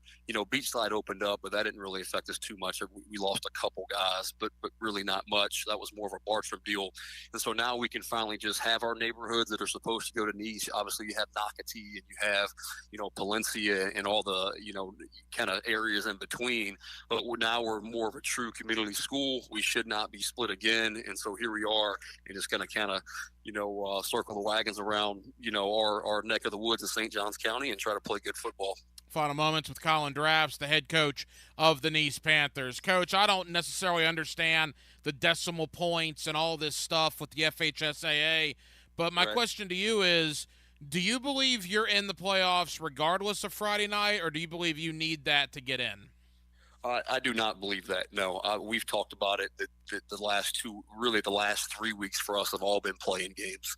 It was after the tough loss we had to St. Augustine that we looked at our schedule and said, okay, here's what we got. We've got Flagler, Palm Coast. We've got a bye week. We've got Ponte Vedra, and we've got Tocoi, and we need to win out. So that's still been our message. We're 1 win away from finishing the job, and we certainly do not want to leave anything to chance, because I'm not going to sit there and try to, play the equation game either. I still haven't figured it out. I've been down here for 5 years, so we're just going to go try to win the football game, and we control our own destiny. Yeah, if you win Friday night, you don't have to bite those fingernails on Sunday morning. You're in with a district championship on Friday. Let's talk about the game. Should be a great atmosphere in St. Johns County. It's at Tocoi Creek that's feeling pretty good about themselves as well, coming off a big win over Flagler Palm Coast. That should be a good one on Friday night.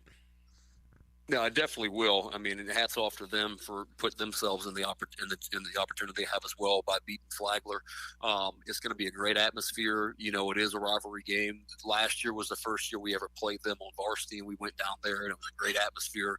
So this will be the first time that Tocoi visits Nice. I expect it to be packed out with a large gathering of fans and big time atmosphere for high school football, and basically a playoff game for both teams. So looking forward to it. It's going to be another fun night of football for sure. Colin Drafts of Nice. They win Friday night. They will hoist a district championship. Coach, best of luck. We hope we're talking to you under the Friday night lights. Sounds good. I appreciate it. Thank you. Here's Linda Beaver. Are you afraid to buy your next car? Well, have no fear, because Beaver Toyota and Beaver Chevrolet offer Beaver's not-so-scary pricing. There's no monsters popping up in your rearview mirror with Beaver's Peace of Mind warranties. Check out thousands of vehicles for sale online and get answers to all your questions with no tricks and all the treats. I promise our team will take away all those fears. Just come see Beaver Toyota in St. Augustine or Beaver Chevrolet in Jacksonville for Beaver's not-so-scary pricing. Follow every Gators game on 1010XL. Brought to you by Renewal by Anderson Windows and Doors, the official window and door replacement company of the Jacksonville Jaguars. And Farah, the official personal injury law firm of the Jaguars. The best golfing weather is upon us, and Hidden Hills Golf Club invites you to enjoy your round of golf with us. Our warm and welcoming atmosphere and spectacular golf course keeps our customers coming back. Check us out at hiddenhillsgc.com. You'll be glad you did. If your ride is making strange noises, don't wait and make it worse. Come to Action Transmission on Merrill Road. My expert technicians can diagnose the problem and likely fix it fast. Experience the difference at Action Transmission on Merrill Road. So I have been in the operating room most of my career, watching people have orthopedic surgery, watching people get knees replaced, hips replaced, shoulders fixed, and I knew there had to be a better way. That's Dr. Daniel Zuckerman, a medical director for QC Kinetics, the nation's leader in non-invasive regenerative treatments for pain relief. I see so many people who could have been helped before they got to the operating room if only they had known about regenerative medicine. QC Kinetics, a natural alternative that uses your body's own healing properties to help restore and repair damaged joint tissue, providing long-lasting relief without drugs, surgery, or downtime. Well, it feels great when I do get to see somebody who we help, who I know I kept out of the operating room. It's amazing how we change people's lives without surgery. Call QC Kinetics for your free consultation. Call QC Kinetics, 904-274-5522. That's 904-274-5522. 904-274-5522. Hacker here, and look, football season is in full swing, and no game day setup is complete without the Sausage Dude sausage. I'm a sausage guy, and the Sausage Dude sausage is the best sausage I've ever had. Try their 4 terrific flavors, including Polish, Hungarian, beer bratwurst with jalapeno, and my personal favorite, the Italian today, by picking them up at any Publix in the Jacksonville area. Football and sausage, it's a winning combination. Go get the Sausage Dude sausage at any Publix in the Jacksonville area right now. Want to be up close and personal with the Jaguars as they take the field? Here's your chance to be in the shadows, outside the Jaguars locker room, now called the Vault. Enter today at jaguars.com/shadows. One winner and a guest for every home game at Everbank Stadium. No purchase to enter or win, must be 18 or older and a legal resident of Florida or Georgia. Promotion period 9/5/23 through 12/15/23. For official rules and complete details, visit jaguars.com. Sponsored by Jacksonville Jaguars, LLC. Hey, bourbon lovers, Tim Pierson here, founder of Chattanooga Whiskey, the only Tennessee high malt. Did you know that Chattanooga Whiskey was awarded Craft Producer of the Year by Whiskey Magazine? It's true. We spent years perfecting our uniquely crafted, award-winning style of bourbon we call Tennessee high malt, with notes of butterscotch, toasted honey, and chocolate-covered cherries. And since the fall is finally here, so is bourbon season. Celebrate with a bourbon that is truly the world's best in craft. Drink Chattanooga Whiskey, enjoy responsibly. Looking for quality equipment and a name you can trust? Lepo Rents, Bobcat of Jacksonville is your premier construction equipment dealer and rental house. We have the right equipment for the job, offering the big and small tools needed for your next project. Lepo sells and rents track loaders, excavators, boom lifts, and much more. For your next project, remember Lepo Rents, your authorized Bobcat dealer in Jacksonville. Visit them online at leporents.com. Atlantic Self Storage, the official storage partner of the Jacksonville Jaguars. Need to make room to watch football in your home or need a place to park your boat or RV? Store it all at Atlantic Self Storage. Over 50 locations in Northeast Florida. 24-hour access, all with month-to-month leases. Moving? They can help with supplies. They make storage easy. Go to AtlanticSelfStorage.com or call 877-WE-STORE to find a storage solution near you. Go Jags!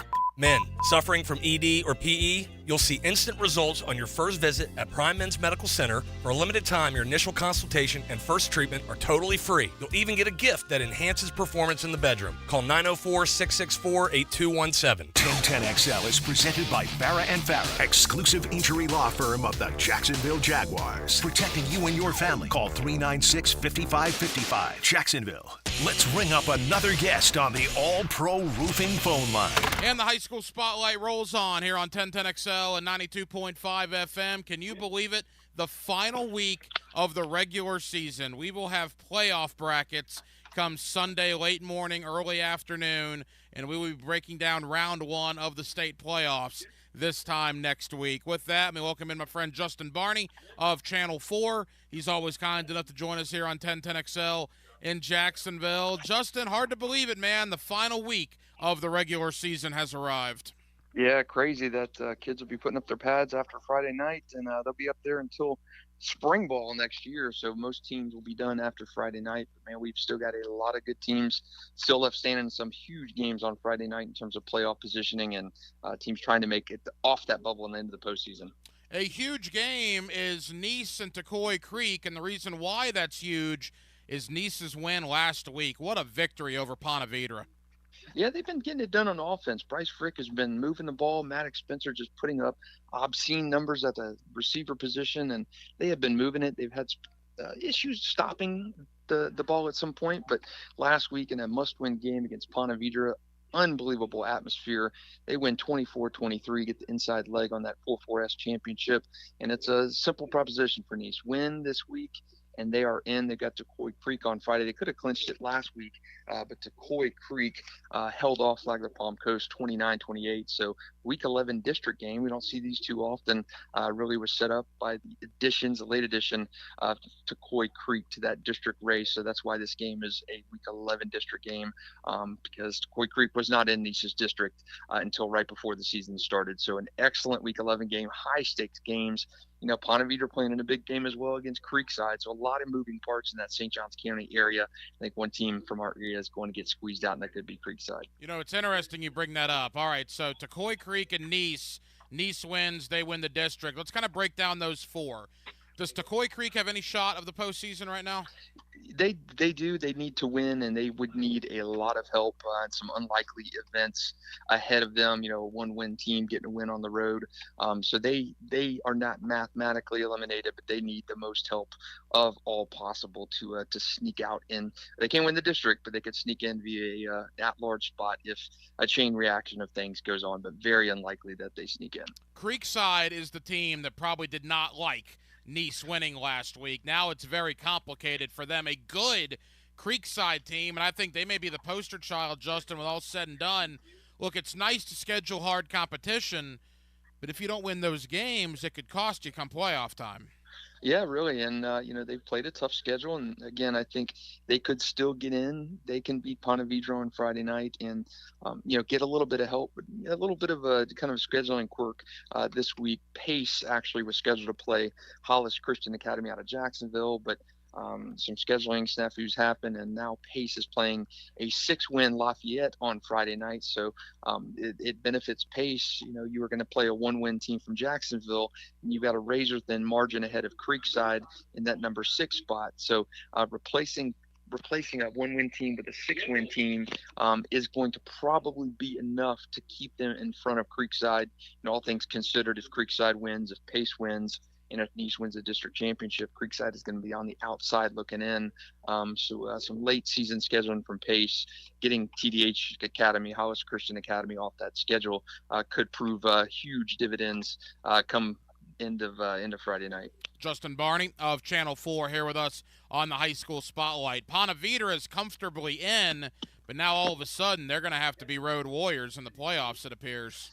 Yeah, you know, you're gonna possibly be a number 2 seed, so still you'll have have that seeding advantage for a lower round game. But again, if you finish as a number 2 seed or even drop to a 3 seed, which is certainly possible if Niceville wins next week. Bartram Trail still not out of the equation, even even for as high as a number 2 seed, provided Niceville loses and Ponte Vedra loses and Bartram beats Mandarin. So Bartram could still get in there, and they would be a number 2 seed, and they would actually host or they would actually play Nice in the first round if Nice gets in and gets that number 7 seed. So a lot shorter road trip for Bartram across St. Johns County instead of going out to the Panhandle like it looks like they were going to have to do right now. So a lot of moving parts, a lot of teams still alive for not just a playoff spot, but to potentially make a jump of maybe 2 or 3 spots like a Bartram Trail could this week with a win and some help. Justin, explain this to me, because I've heard both sides, and I still don't really know to have clarification. So winning a district championship does not guarantee you a first-round home game? It does in most circumstances, unless you're playing a district champ, is playing a district champ in the first round, and that's certainly what could happen in scenarios where you have, a number.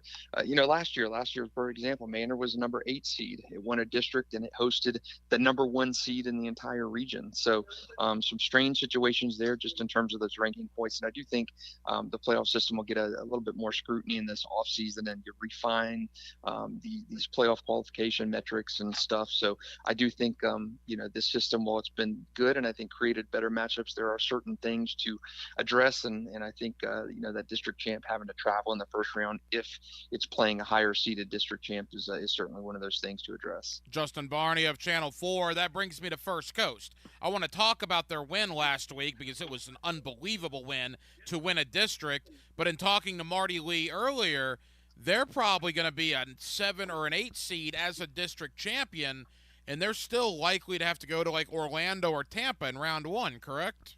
Yeah, I mean, at this point, you're either playing probably an Armwood or an Orlando Edgewater in the first round of the playoffs, and that is going to be not a fun game to play in.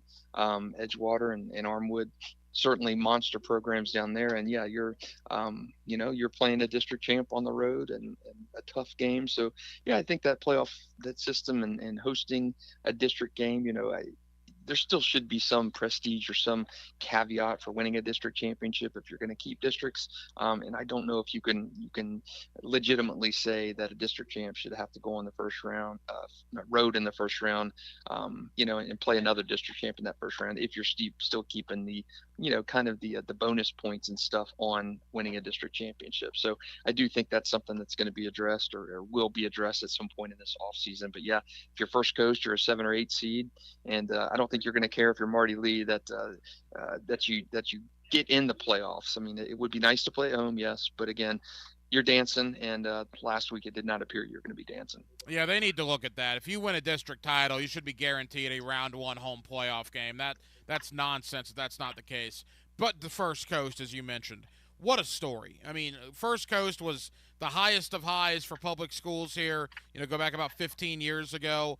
Things happened out there that were outside of the football program's control, a lot of bad things off the field, and the football program felt it out there. And for them to battle and battle and battle and come back and win their first district championship, I believe, in almost a decade, boy, kudos to Marty Lee and that staff and everybody out there with that program. Yeah, you look back, and it really had been since 2014 since they've had any kind of season to kind of hang their hat on. I know they got in last year after a Week 11 upset of Jackson. They were a number 8 seed in the playoffs, got waxed in the first round. But you got to go back to 2014. DeAndre Johnson's last year there of a record-setting career. He was Mr. Football. They had those great battles with Apopka in the playoffs, but since then, I mean, it has been no man's land out there. You've got kids transferring and not wanting to play there. You've had off the field stuff that's been out of their control. So great for Marty to, at the tail end of his coaching career, to have that success and get the ship righted. And I think I think the program will be in good shape when Marty decides to hang it up, and a great way to battle that. Fletcher had beaten First Coast 6, 7, 8, 9 years in a row, and First Coast escaped last week with a win. They were up big in that game and then went to overtime. So great for Marty Lee to finish his career potentially with a district championship and a playoff berth. Final moments, Justin Barney of Channel 4. All right, Justin, let's go rapid fire, but let's kind of go county by county as far as Friday night. teams that need to win to keep their postseason hopes alive. We'll start with the outskirts, right? Nassau County, Baker, Putnam. I know Baker County's already in as a district champion. What about, Yulee, Fernandina Beach, Palatka? Where do those teams stand going into Friday? Yeah, you're in pretty good shape if you're some of those schools. Yulee's going to be a high seed in the playoffs, potentially even a number 2 seed in the playoffs there. I don't think anybody's getting past Bradford in that region.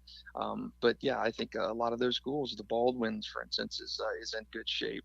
A team like a Middleburg, I mean, you let one slip away last week against in Orange Park, so you got to do enough to stay ahead a little bit right now. If you're Bishop Kenny, you want to finish strong. If you're Bishop Kenny, you kind of stop a little bit of that late season bleeding. So many good games, so many must-win games for teams this week, and it starts on the outside. But I think the Baldwin is safe. I think Yulee's going to be a high seed. Baker County's in the postseason, so I think those teams, Fernandina Beach on the outside looking in, it needs to win strong. So a lot of good Week 11 storylines. As far as St. Johns County and Clay, you mentioned Middleburg there in Clay County. We talk about Creekside, obviously Nice, Coy Creek we've talked about. Anybody else in St. Johns County or Clay in a win-or-go-home scenario Friday night? Clay has really slipped down the rankings due to late season slide. They lost last week to St. Augustine. I think 4 in a row they've lost. Some good teams are not going to make the playoffs as well, and that could be a Creekside. That could be a team like that slips out of the playoffs. The Nice situation, how they've come back and battled. Coy Creek still mathematically alive. So St. John's is going to have some scrutiny on Friday night. If you're Providence, you're playing a St. John's County team beachside. You don't want to lose 2 in a row heading to the playoffs and potentially fall into a number 4 seed and have to play Trinity Christian in the first round. So a lot of high stakes this week for sure. And then finally, where are we in Duval County with the teams on the bubble, if you will? Maybe a University Christian. They're in uncharted territory. Teams like that in Duval County. Yeah, UC is an interesting one because they lost to Providence, of course, and can't win the district championship. Trinity Christian got that, but they are so far ahead right now. They're locked into that number 4 seed, barring something crazy happening like Providence, maybe beating a Beachside or something like that. I don't see that happening, but I think UC is locked into that number 4 seed. Unless they beat a Bishop Kenny and get some help and move into that number 3 seed. I know UC would love to avoid that number 4 seed because that means a rematch with Trinity Christian right off the bat. So a little bit of a different season. Ed White is one of another teams. I think it's done enough to get in that postseason. Lost last week to Palm Beach Benjamin, but I think Ed White is another one of those Duval County programs that will slip into the playoffs. But really a down year in Duval County outside of Rains, Riverside, and Mandarin and First Coast. It makes it fun. Now take us through the process. Well, guys like you and the folks over there at Channel 4, will you have a pretty good idea Friday night about the pairings, or will you have to wait till Sunday like the rest of us? Last year was the first year of really kind of looking at this, and you do have a pretty good idea. Last year on Saturday, I had a pretty good idea First Coast was going to make it after that big win over Jackson. So I think you'll have a little bit of an idea of who's making it. I think you can look at that Creekside Ponte Vedra game and pretty much tell what happens in that region after that game breaks down. So I do think you'll have a pretty good idea come Saturday morning of what some of those brackets are going to look like. It'll be interesting, no question about it. Justin, leave us with this. The Jaguars, bye week, 6-2. They make an acquisition earlier today. Ezra Cleveland looks like he's going to come in and probably start on the offensive line. Some depth there, certainly. What's your take on the Jaguars now at 6-2 on the year? Yeah, I think I wished that they had done something edge rusher at the deadline. Chase Young and Montez Sweat getting dealt. That kind of took that off. But nonetheless, I thought offensive line was that number 2 area on the team where you really needed to make things happen, and they did do that. Justin Barney of Channel 4. Justin, always appreciate it, man. Thank you. Next week, we will preview round 1 of the state playoffs. Thanks for having me, Hack. Now, today's takeaways, brought to you by Key Buick GMC, where our family dealership has been helping families buy vehicles for over 50 years. And thank you to Justin Barney of Channel 4 for joining us tonight here on the High School Spotlight. The last week of the regular season in high school football is upon us. My big takeaways of the evening here on Hacker After Dark. Well, there are certainly a couple. The Jaguars make a move for some help on the offensive line, which is very important, bringing a very nice player, Ezra Cleveland, who likely is going to start for them. They have cut Ben Barch today, which is pretty interesting. Cleveland was a 4-year starter, or at least a 3-year starter up in Minnesota.